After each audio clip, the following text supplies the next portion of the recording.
جانب سے میں ہوں محمد حنیف بلوچ۔ آج کی اہم خبریں۔ ڈپٹی کمشنر ڈیرہ غازی خان کے آفس میں اراکین اسمبلی کا اجلاس کی صدارت وزیر مملکت محترمہ زرتاج گل صاحبہ نے کی۔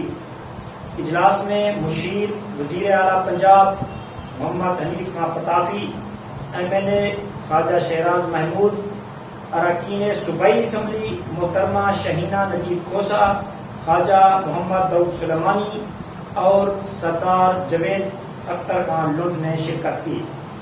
ڈپٹی کمشنر ڈیرہ غازی خان ذیشان جاوید اور دیگر محکموں کے نمائندے بھی موجود تھے۔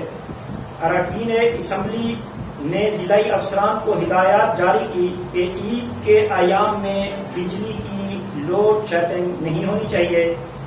حکومت کے ویژن کے تکمیل افسران کی محنت پر منحصر ہے۔ عوامی مسائل کے بروقت حل میں افسران کی کوتاہی برداشت نہیں ہوگی۔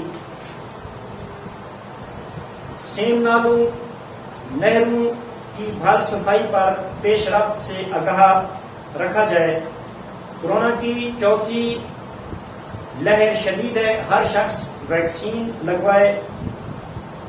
MLA خواجہ شہراز محمود کا کہنا تھا کہ نئے دیہاتوں میں بجلی کی ترسیل میں کوتاہی پر کارروائی کی جائے۔ MPA خواجہ محمد داؤد سلیمانی نے کہا کہ مور جھنگی روڈ غیر ضروری تاخیر کا شکار ہے، اس پر کارروائی ضروری ہے۔ انہوں نے مزید کہا کہ بہوا ہسپتال میں عادی غیر حاضر ڈاکٹرز اور عملے کے خلاف بھی کارروائی ہونی چاہیے۔